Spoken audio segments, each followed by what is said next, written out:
Oi, gente! Hoje é o nosso quarto encontro aqui na Fundação Cultural Online e eu espero que vocês estejam gostando tanto quanto eu, ok? E aí, o que vocês acharam do assunto escaleta? Eu espero que vocês tenham gostado, porque eu, por exemplo, achei bem divertido fazer quando estava aprendendo, né?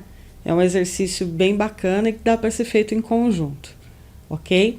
Mas o assunto de hoje é roteiro, tá? É uma introdução ao roteiro. Aí você me pergunta, ai Cláudia, mas teoria de novo? Quando que a gente vai começar a ter noções práticas, né? Calminha aí, gente, olha. Essa teoria toda, ela é só uma pincelada bem rápida nesses assuntos que são importantíssimos no processo de construção de uma produção bem feita, tá? É a fase de arquitetura do produto final.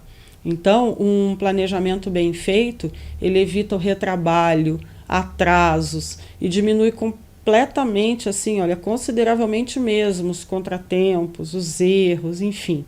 Quer ver uns exemplos? Olha, se você vai fazer um clipe para um artista, tá? Obviamente, muito provavelmente, você vai alugar drone, equipamento de filmagem, iluminação, som, vai pagar operadores freelancer, tá? Lembra que esse pessoal ele é pago por hora ou diária, tá? E a locação desse material também.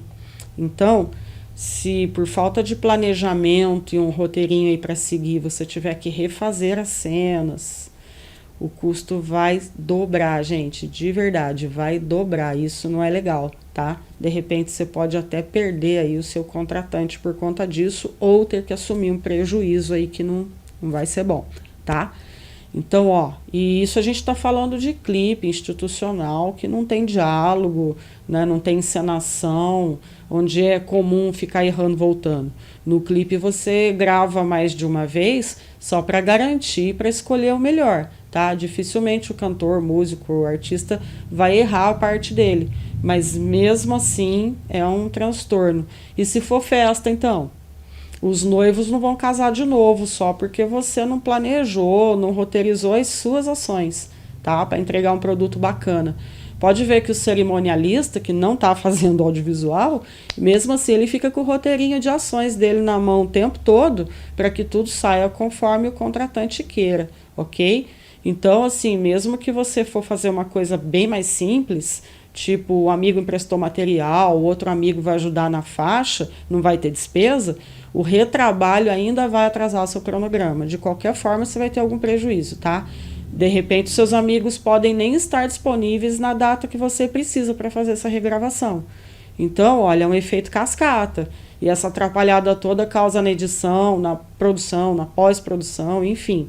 Os efeitos colaterais, eles são inúmeros e vão existir, tá? Então, vamos ter um pouquinho de paciência aí para as coisas saírem conforme o planejado lá na frente, ok? Você não tem esse tipo de contratempo, tá?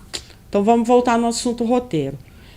Hoje, eu vou abordar o roteiro de ficção, tá? Porque o roteiro de eventos sociais, assim como o roteiro de clipes ou de institucionais, eles são muito mais simples, tá? Eles pedem mais ação do que diálogo, além da preocupação com o desfecho da história ser bem menos densa, tá? Então vamos fazer o mais complicadinho um pouquinho hoje, tá bom?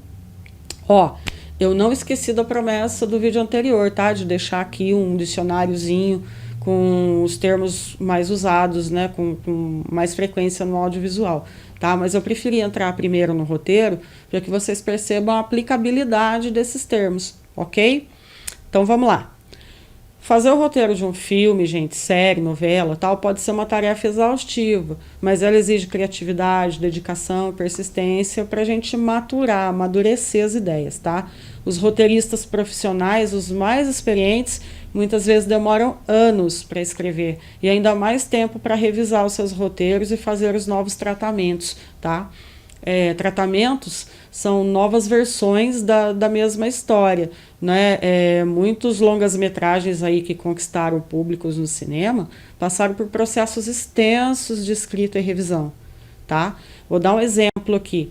O Cidade de Deus, ele passou por 12 tratamentos antes de ficar pronto, tá? Tem uma cineasta muito famosa que se chama Anna Mui Laert. Ela conta que ela começou a pensar e escrever o roteiro do Que Horas Ela Volta em 2002 e o filme só estreou em 2015. Olha só o tempo que ela levou para maturar tudo isso, né? Mas não é motivo para a gente desistir não, tá, gente? A inspiração, ela se sustenta na transpiração. Isso é fato, né? E as grandes histórias, elas com certeza não foram escritas rapidinho, tá? Por melhor que seja o redator, tá? Então vamos lá. Para começar a entender o que é um roteiro e para que serve, é só a gente ter em mente o seguinte, que o roteiro nada mais é do que um guia contendo as cenas e diálogos, né? Tanto faz do filme ou de qualquer outro produto audiovisual. É como se fosse o filme escrito, tá? Antes da gravação. E ele é essencial, tá? Para que o projeto tome forma, para que a produção defina as locações, que são os lugares, né, o cenário onde esse filme será gravado. Ferramenta para o diretor conhecer os personagens e poder selecionar os atores, tá? Ferramenta para os atores, né, conhecer os seus personagens e aprender as suas falas, né, o perfil, a personalidade dos seus personagens. E também para a equipe de produção, né, para que ela priorize o trabalho dela e decida, por exemplo, a ordem de gravação das cenas. Porque não necessariamente as cenas são gravadas na ordem que elas forem escritas, tá? Então, por exemplo, se tiver cena de praia, cena fora do país, né, às vezes a produção começa gravando o fim da trama. Vou dar um exemplo. A novela Salve Jorge teve muitas cenas gravadas na Turquia, né, cenas do começo, do meio e do fim da novela. Então, os atores, a equipe toda, eles passaram alguns meses lá gravando todas as cenas que precisavam daquele cenário. Tanto faz se era começo, meio ou fim. O fato é que tinha que aproveitar a viagem, né, e a despesa, enfim, tá? Lembrando que um bom roteiro, ele não é garantia de um bom filme, mas não tem filme sem roteiro. Isso é fato, tá? Como que a gente começa a escrever um roteiro? Vamos lá. Não existe uma receita de bolo, né, de escrita. Cada autor tem a sua própria didática, mas tem umas coisas que precisa ter. Vamos lá. Desenvolva a sua história, tá? Porque além de uma boa ideia, você precisa pesquisar muito. Os melhores roteiristas nunca param de estudar. Isso a gente viu lá no começo. No primeiro vídeo a gente já falou disso, tá? Defina o conflito do seu filme, né? O conflito ele é o elemento básico da dramaturgia, ok? Construa seus personagens consistentes dentro da curva dramática. A curva dramática a gente vai ver mais à frente.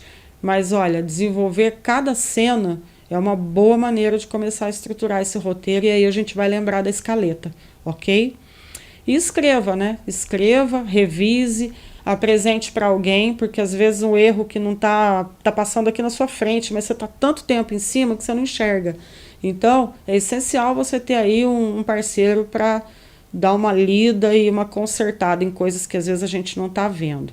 Então, resumindo, mais do que uma ideia, a gente precisa ter uma história de verdade, com um bom personagem, um excelente conflito, que a gente vai falar daqui a pouquinho, e o principal, que é importante a gente ter bem claro, para quem que a gente está escrevendo, quem é o nosso público-alvo, qual que é o perfil, o que eu pretendo atingir com isso. Então, a gente precisa conhecer bem o nosso público, ok?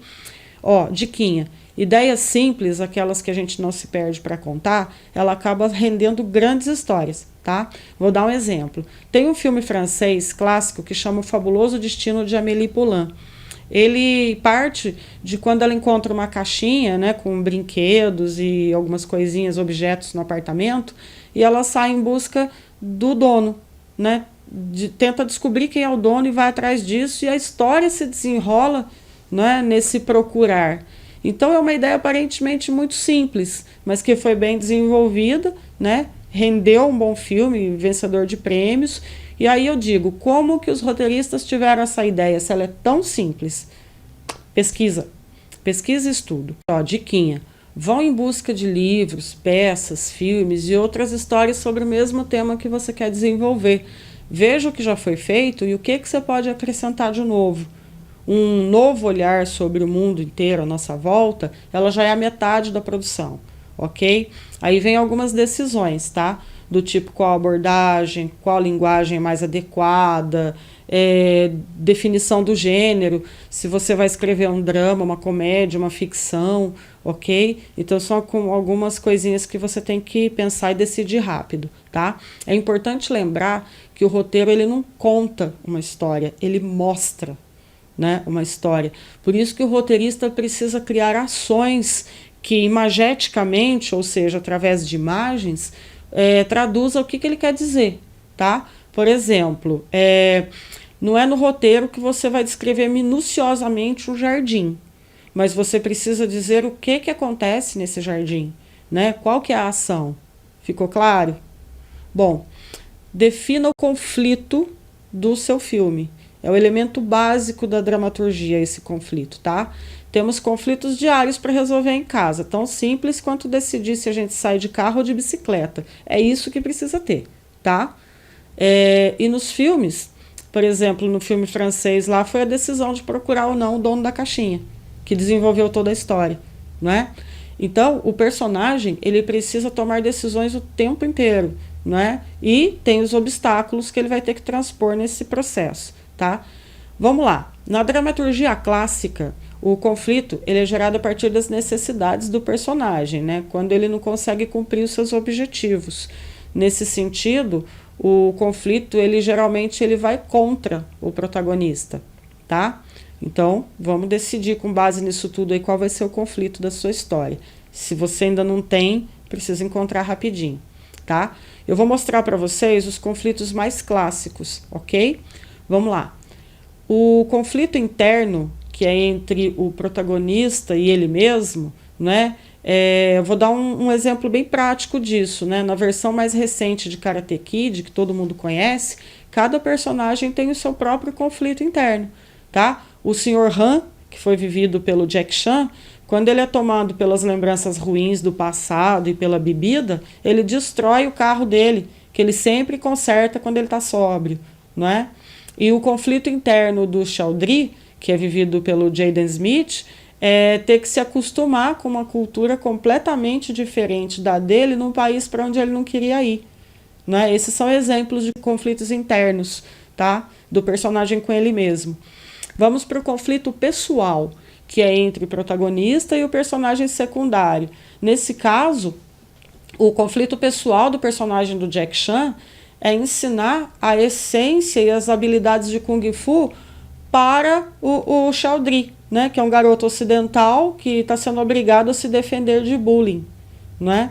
E os conflitos pessoais do Chaudhry, na realidade, é mais de um, né? Que um é se livrar das agressões dos garotos, né, que usam o Kung Fu para oprimir, né, os que não fazem parte do grupo deles, e o outro conflito é vencer o preconceito do pai de uma chinesinha lindinha por quem ele se apaixona, né?